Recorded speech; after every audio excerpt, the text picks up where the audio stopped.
మన ప్రభువును రక్షకుడైన యేసుక్రీస్తు పరిశుద్ధ నామమున ప్రియదేవుని సంగమా ప్రియదేవుని బిడ్డలారా కాల సమయం దేవుని వాక్యాన్ని ధ్యానిస్తాను. ముందుగా ప్రార్థన చేసుకుందాం. ప్రార్థన. కృపగల తండ్రి, దయగల మహేశయ్య, నీ బంగారు పాదాలకు లెక్కలేని వందనాలు, స్తుతులు, స్తోత్రములు. గతించిన రాత్రి అంతా నీ రేఖల చాటును కాచి కాపాడి సంరక్షించిన దేవ కాల సమయం సజీవ లేఖను చేరి ప్రార్థించుండగా వాక్యమైన దేవుడు వాక్యం ద్వారా నాతో మాతో మాట్లాడి మీరే మహిమ ఘనత ప్రభావాలు పొందమని యేసునామమున అడుగుచున్నాము తండ్రి. ఆమె. ప్రియదేవుని సంగమ ప్రియదేవుని బిడ్డల నిర్దిమకు ఏర్పాటు చేయడం దినవాక్య భాగము ఆది కాండము 2వ అధ్యాయము 8 నుంచి 17 వచనములు ఈ విధంగా రాయబడినవి. ఆది కాండము 2వ అధ్యాయము 8 నుంచి 17 వచనములు ఈ విధంగా రాయబడినవి.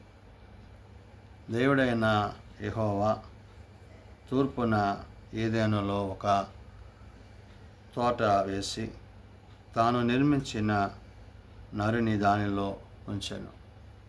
ప్రియదేవుని సంగమ ప్రియదేవుని బిడ్డలారా, దేవుడైన యెహోవా తన స్వారూప్యములో తన పోలిక చొప్పున నరులను చేయదమని మరి మానవుని నిర్మింపజేసి ఆ మానవునిని ఒక ప్రత్యేకమైన స్థానంలో ఆయన ఉంచారు.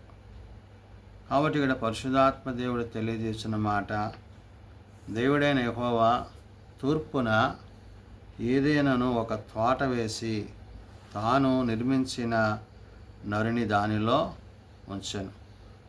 ఒక ప్రత్యేకత కలిగిన స్థితిలో దేవుడు మానవుని ఉంచాడు. ఆ ఉంచిన ప్రదేశాన్ని తాను నివసించడానికి ఏర్పాటు చేసిన ఏర్పాటు అంతటిని దేవుడు ఇక్కడ తెలియజేస్తున్నాడు. ఏమని? దేవుడైన యెహోవా తూర్పున ఏదైనాలో ఒక తోట వేసి ఆ తోటను గురించి అన్నాడు, తాను నిర్మించిన నరుని దానిలో ఉంచాను. ఒక ప్రత్యేకత అనే మాట ఏంటంటే, దేవుడు మానవునిని ఏ విధంగా ప్రేమించాడో ఆ ప్రేమించిన విధానంలో భాగంగా నరుని కొరకు, మానవుని కొరకు దేవుడు ఒక తోటను అక్కడ ఏర్పాటు చేశాడు. అంటే తనకన్నీ కూడా సమృద్ధిగా అందడానికి, ఏ విధమైన లోటుపాట్లు లేకుండా అతడు అన్నీ కూడా దేవుని ద్వారా పొందుకోవడానికి, తాను వాటన్నిటినీ కలిగి ఉండడానికి దేవుడు అక్కడ ఉంచాడు. అయితే మరియు దేవుడైన యెహోవా చూపునకు రమ్యమైనదియు ఆహారమునకు మంచిదినైన ప్రతి వృక్షఫలమును ఆ తోట మధ్యను, జీవవృక్షమును, మంచి చెడ్డలు తెలివినిచ్చు వృక్షఫలములను నేల నుండి మొలిపించాను. మరి నేల నుండి ఈ వృక్షాలు, ఈ ఫలాలు అవి చూడడానికి రమ్యంగా, తినడానికి ఆహారంగా, అంటే ఏది చేసినా కూడా మానవునికి మేలైనదే అనే విషయాన్ని దేవుడు అక్కడ గుర్తు చేస్తున్నాడు. కాబట్టి దేవుడైన యెహోవా చూపునకు రమ్యమైనది, ఆహారమునకు మంచిది అని, అది చూడడానికి అందంగా ఉంటుంది, తిన్నప్పుడు శక్తినిచ్చేదిగా, ఆహారమునకు మంచిదైన ప్రతి వృక్షమును అంటున్నాడు. అంటే ఫలవృక్షాలు, పండ్ల తోటలను, ఆ తోటలో ఏదైతే దేవుడు ఏదేను అనే ఆ యొక్క ఉన్నతమైన ఆ యొక్క తోటను ఆయన ఏర్పాటు చేశాడో ఆ తోటలో ఉండే సమస్తాన్ని గురించి ఇక్కడ పరిశుద్ధాత్మ దేవుడు చెప్తున్న మాట, ఆ తోట మధ్యను జీవవృక్షములు, అంటే జీవముతో కూడినది ఆ ఫలాలు, అవి జీవించడానికి, బ్రతకడానికి దేవుడు వాటిని ఉంచాడు. మంచి చెడ్డ తెలివిచ్చు వృక్ష ఫలము నుంచి మొలిపించాడు. మంచి చెడ్డ అంటే తినడం వల్ల మానవుడికి ఏం కలుగుతుంది? మంచి చెడ్డలు తెలుస్తాయి, వివేచన కలిగి ఉంటాడు, జ్ఞానం కలిగి ఉంటాడు. ఇవన్నీ కూడా దేవుడు ఆలోచన చేసి తలంచి ఆ యొక్క ఏదెనులో వాటన్నిటినీ ఆయన సమకూర్చాడు. ఆయన అందుకని అంటున్నాడు, మరియు ఆ తోటను తడుపుటకు ఏదెనులో నుండి ఒక నదిని బయలుదేరి అక్కడి నుండి చీలిపోయి 4 శాఖలాయను. ఇక్కడ ఒక నదిని దేవుడు జీవింపజేసి, అంటే ఆ ఫలాలు ఫలించడానికి, ఆ పంటలు పండడానికి కావలసిన జలాన్ని అక్కడ దేవుడు ఏర్పరిచాడు. అందుకని ఇక్కడ తెలియబడిన మాట, మరియు ఆ తోటను తడుపుటకు అంటున్నాడు. అంటే అక్కడ ఆ సమృద్ధి, ఏవంటి లోటుపాట్లు లేకుండా దేవుడు ఎక్కడైతే ఆదామును మరి ఆ యొక్క తోట యందు తాను ఏర్పరిచాడో, ఆ తోటలో ఏదెనులో ఆ నది ప్రవహిస్తున్న విధానాన్ని ఇక్కడ గుర్తు చేస్తున్నాడు. ఆ తోటను తడుపుటకు ఏదెనులో నుండి ఒక నదిని బయలుదేరి అక్కడ నుండి చీలిపోయి 4 శాఖలాయను అంటున్నాడు. అంటే ఆ ప్రవాహము అనేక చోట్లకు విస్తరింపజేసేదిగా, అంటే అది అక్కడే పుట్టించి అక్కడే దానిని ఉత్పత్తి చేసి అక్కడి నుంచి శాఖోపశాఖలుగా దానిని దేవుడు ఏర్పాటు చేశాడు. దాని గురించి అంటున్నాడు. మొదటి దాని పేరు షీహోను, అంటే అది హవీలా దేశం అంతటి చుట్టూ పారుచున్నది, అక్కడ బంగారం ఉన్నది అంటున్నాడు. అంటే ఈ యొక్క నదిలోంచి వచ్చిన ఈ 4 పాయలు, ఈ మొదటి పాయ ఎలాగెళ్తుందంటే దాని ప్రవాహము, మొదటి దాని పేరు షీహోను, అది హవీలా దేశమంతటి చుట్టూ పారుచున్నది. హవీలా దేశమంతా చుట్టూ ఆ నది పారుతుందంట, అక్కడ బంగారం ఉన్నది అంటున్నాడు. ఆ నదిలో ఆ ప్రవాహము ద్వారా ఆ ప్రాంతాలు తడపడం ద్వారా అవన్నీ కూడా సస్యశ్యామలంగా ఉండడం ద్వారా వాటిని గురించి ఆయన దాని గురించి చెప్తూ అంటున్నాడు. అది హవీలా నది దేశమంతా చుట్టూ పారుచు అక్కడ బంగారం నది, ఆ దేశపు బంగారము శ్రేష్టమైనది, అక్కడ బోళమును గోమేధికమును దొరకునంట. ఆ బంగారంతో పాటు శ్రేష్టత, చాలా విలువైన బంగారాన్ని అక్కడ దేవుడు ఉంచాడు అనే విషయాన్ని అక్కడ పరిశుద్ధాత్మ దేవుడు గుర్తు చేస్తూ అంటున్నాడు. అంత మాత్రమే కాదు, దాని గురించి ఏమంటున్నా, బోళము కూడా అక్కడ ఉందంట. బోళము ఇక్కడ గోమేధికములను దొరుకును అంటున్నాడు. అంటే దేవుడు తాను నిర్మించిన మానవునికి ఇవన్నీ కూడా అనుగ్రహిస్తున్నాడు, వాటన్నిటినీ తాను పొందుకోవడానికి ఆధిక్యతనిస్తున్నాడు. కాబట్టి వీటన్నిటిని గురించి చెప్తున్నాడు. ఆ ప్రదేశాన్ని బట్టి గుర్తు చేసి, రెండవ నది పేరు గీహోను, అది కూషు దేశమంతటి చుట్టూను పారుతున్నది. ఇది రెండవది. ఇక్కడ రెండవదిగా, అంటే రెండవ పాయ ఎక్కడికి వెళ్తుందంట, ఇది రెండవ దాని నది పేరు గీషోను. అంటే ఈ గీషోన్ అనేది కూషు దేశం అంతటి చుట్టూ ఈ కూషు దేశం చుట్టూ కూడా ఇది పారుతూ ప్రవహిస్తూ వెళ్తుంది అంటున్నాడు. మూడవ నది పేరు మరి షిద్దేకేలు, అంటే ఇది షిద్దేకేలు, అది అషూరు తూర్పు వైపున పారుచున్నది.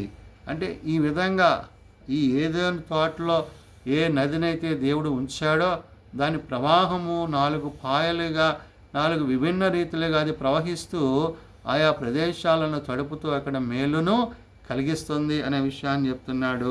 మూడో నది పేరు షిద్దేకేలు, అది అషూరు తూర్పు వైపునకు పారుచు నది. 4వ నది పేరు యూఫ్రటీసు. మరి ఈ యూఫ్రటీస్ నది గురించి మరి ఫరాతు అని కూడా అంటారు. అంటే ఆ నదిని ఫరాతు అని కూడా పిలుస్తారు. అంటే దేవుడు కలుగు చేసిన మానవుణ్ణి మరి ఎక్కడైతే ఆయన ఉంచాడో ఆ యొక్క ఏదెనులో అక్కడి నుంచి ఈ జీవజలాలను అక్కడ ప్రవహింపచేస్తూ మరి శాఖలుగా వాటిని విభజించి ఈ 4టిని ప్రవహింపజేస్తూ వాటి ప్రవాహం అంతటిని గురించి ఆ ప్రాంతాల గురించి దేవుడు అక్కడ గుర్తు చేశాడు. మరియు దేవుడైన యెహోవా నరుని తీసుకొనిన ఏదైనా తోటను సేద్యపరచుటకును దాన్ని కాచుటకును దానిలో ఉంచను. అక్కడ తను ఏం చేయమంటున్నాడు, సేద్యపరచమంటున్నాడు. ఏది చేయాలో ఎలా చేయాలో దేవుడు అన్నీ కూడా అతనికి తెలియజేస్తాడు. అవి చేసినప్పుడు దేవుని మాట విని అతడు దానిని కొనసాగించాలి. అంటే ఆజ్ఞను అతిక్రమించక ఆజ్ఞానుసారంగా జీవించడానికి మానవునికి దేవునికి ఉన్న సంబంధాన్ని ఇక్కడ పరిశుద్ధాత్మ దేవుడు గుర్తు చేస్తున్నాడు. మరి ఆ ఏదెను వనంలో దేవుడు తను ఉంచడము, అక్కడ సమస్తాన్ని సమృద్ధిగా ఇవ్వడము, అక్కడ తనకి కావలసిన వాటిని అనుకూలింపజేయడము. ఇక్కడ ఆయన చెప్తున్న మాట, మరియు దేవుడైన యెహోవా నరుని తీసుకొని ఏదైనా తోటను సేద్యపరచుటకును దాని కాచుటకును దానిలో ఉంచెను అంటున్నాడు. అంటే దాని మీద పూర్తి అధికారాన్ని, బాధ్యతని మరి మరి దేవుడు నరునికి ఇచ్చాడు అనే విషయాన్ని అక్కడ చెప్తున్నాడు. మరియు దేవుడైన యెహోవా ఆ తోటలో ఉన్న ప్రతి వృక్ష ఫలమును నీవు నిరభ్యంతరముగాను తినవచ్చు అన్నాడు. కాబట్టి ఇక్కడ పండే పంట, ఫలాలు ఇవన్నీ కూడా నువ్వు తినడానికి రమ్యంగా, రుచిగా, ఆరోగ్యంగా ఉంటాయనే విషయాన్ని అక్కడ గుర్తు చేశాడు. అయితే మంచి చెడ్డ తెలివినిచ్చు వృక్ష ఫలమును తినకూడదు. అంటే ఇక్కడ అన్ని ఫలాలు ఉన్నాయి, అన్ని వృక్షాలు ఉన్నాయి. మంచి చెడలను తెలివినిచ్చే ఒక వృక్ష ఫలం ఉంది, దాన్ని మాత్రం నువ్వు తినకూడదని దేవుడు ముందుగానే ఆదాముకి చెప్తున్నాడు. అంటే దేవుని మాట, దేవుని ఆజ్ఞ, దేవుని ఉద్దేశాన్ని ఇక్కడ గుర్తు చేస్తున్నాడు. అందుకనే అయితే మంచి చెడల తెలివినిచ్చు వృక్ష ఫలమును తినకూడదు, నీవు వాటిని తినిన దినమున నిశ్చయముగా చచ్చెదవని నరునికి ఆజ్ఞాపించాను. కాబట్టి నువ్వు ఆ ఫలాన్ని తింటే గనక నువ్వు చస్తావు. అంటే అవి తినడం ద్వారా నీకేం కలుగుతుందంటే మరణము ప్రాప్తిస్తుంది అనే విషయాన్ని అక్కడ గుర్తు చేశాడు. అంటే ముందుగానే దేవుడు హెచ్చరించాడు, ఏది చేయాలో, ఏది చేయకూడదో, ఏది ఆశీర్వాదకరమో, ఏది దీవెనకరమో ఇవన్నీ కూడా దేవుడు తెలియజేయడంలో ఉద్దేశం ఏంటంటే మానవుని పట్ల దేవునికి ఉన్న ప్రేమ, ఆ ప్రేమను గురించి ఆయన వ్యక్తపరిచి, అందుకనే అక్కడ పరిశుద్ధాత్మ దేవుడు అంట, అయితే మంచి చెడ్డ తెలివినిచ్చు వృక్ష ఫలము తినకూడదని నీవు వాటిని తినిదనమున నిశ్చయముగా చచ్చెదు అని నరునికి ఆజ్ఞాపించాడు. కాబట్టి దేవుని ఆజ్ఞలు, దేవుని కట్టడాలు, దేవుని విధులు ఎప్పుడైతే మనం ఆజ్ఞలను పాటిస్తామో, ఆజ్ఞలను అనుసరిస్తామో, ఆజ్ఞానుసారంగా జీవిస్తామో అప్పుడు దేవుడు ఆశీర్వదిస్తాడు. కాబట్టి మరి దేవుడు కలుగు చేసిన సృష్టిలో భాగంగా మరి మానవుణ్ణి ఆ ఏదైనా వనంలో ఉంచి అక్కడ జీవజలాన్ని అక్కడ ఉంచి ఆ నదులను ప్రవహింపజేసి మరి అక్కడ జరగబోయే పరిస్థితులన్నింటినీ తెలియజేసి నువ్వు తెలివిని, మంచిని తెలివిని ఇక్కడ ఆయన చెప్పిన మాట ఏంటంటే మరి మంచి చెడ్డలు తెలివిచ్చు వృక్ష ఫలాన్ని మాత్రం నీవు తినద్దు, అది తిన్నావంటే చనిపోతామని కూడా ముందే దేవుడు హెచ్చరించాడు. కాబట్టి దేవుడు హెచ్చరించినప్పుడు ఆ మాటలు మనం విని వాటి ప్రకారం మనం నడుచుకుంటే, ఆజ్ఞను అతిక్రమింపకుంటే మనకి ఆశీర్వాదాలు, దీవెనలు కలుగుతాయి అనే విషయాన్ని ఇక్కడ పరిశుద్ధాత్మ దేవుడు తెలియజేసిన మాటలు. ప్రార్థన చేసుకుందాం. ప్రేమ నమ్మకం కలిగిన మా తండ్రి, కృప కలిగిన దేవ, అవును నాయన, నీవు నరులను చేసి ఆ నరునికి నీవు ఇచ్చిన ఆధిక్యతను, అధికారాన్ని బట్టి అతను నాయన మరి సమస్తాన్ని కలుగజేసిన నీవు ఆ వృక్ష ఫలాలు, పంటలు, సమృద్ధినిచ్చిన ఆ ఏదెనులో నీవు ఆదామును నీవు ఉంచి ఉన్నావు అయ్యా. నీవు నిర్మించిన విధానము, నీవు కలుగజేసిన విధానాన్ని బట్టి నీవు మా పట్ల ఎంత ప్రేమ కలిగి ఉన్నావో ఆ ప్రేమను మేము గుర్తెరిగి నీ యందు విశ్వాసమును, నమ్మికను కలిగి మేము జీవించుటకు నీ సహాయం దయచేయండి అయ్యా.